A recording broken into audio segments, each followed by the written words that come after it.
بسم اللہ الرحمن الرحیم۔ السلام علیکم۔ نواز شریف کی بڑی جیت ہو گئی ہے۔ جس فیصلے کا انتظار تھا وہ فیصلہ آ گیا۔ انشاءاللہ اب نواز شریف کی بے گناہی پر پاکستانی عدالتیں ہی مہر لگائیں گی جنہوں نے ناحق سزائیں سنائی تھی۔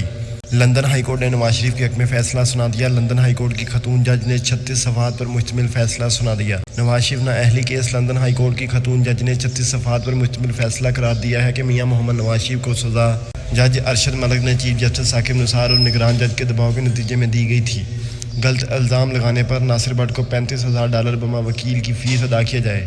اس سے کچھ دن پہلے پاکستان عدالت میں بھی کچھ اس طرح کے ریمارکس آئے تھے۔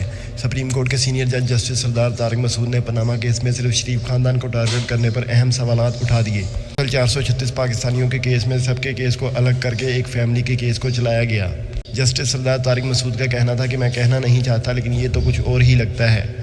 جسٹس سردار طارق مسعود کے سپریم کورٹ میں جماعت اسلامی کے 436 آف شور کمپنی مالکان خلاف درخواست پر سماعت کے دوران اہم ریمارکس۔ سپریم کورٹ نے نواز شریف پاناما کیس میں بھی وہ فیصلہ کیا جو فیصلے میں لکھا ہی نہیں۔ سپریم کورٹ نے درخواست سے فالتو کام کرتے ہوئے نااہلی بھی کی۔ جسٹس عطا بندیال نے چیف جسٹس بننے کے بعد 16 ماہ بعد جسٹس سردار طارق مسعود کو پہلی بار 184(3) کے کیس اور پہلے ہی دن جسٹس سردار طارق نے پاناما ججز پر بجلی گرا دی۔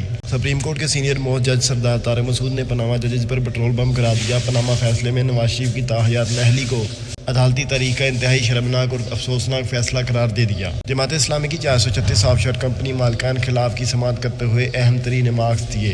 جسٹس سردار طارق مسعود نے کہا پاناما کیس میں صرف شریف خاندان کو ٹارگٹ کیا گیا، باقی 436 آف شور کمپنی مالکان کے خلاف کوئی کارروائی نہیں ہوئی۔ 436 پاکستانیوں کے کیس میں سب کے کیس کو الگ کر کے صرف شریف فیملی کے کیس کو چلایا گیا۔ میں کہنا نہیں چاہتا لیکن یہ تو کچھ اور ہی لگتا ہے۔ مقدمے میں نواز شریف کے خلاف وہ کام بھی کیا جو ان کے دائرہ اختیار میں نہیں تھا اور نہ لکھا گیا تھا۔ سپریم کورٹ نے درخواست سے انتہائی فالتو اور فضول کام کرتے ہوئے نواز شریف کو نااہل کیا۔ جسٹس سردار طارق مسعود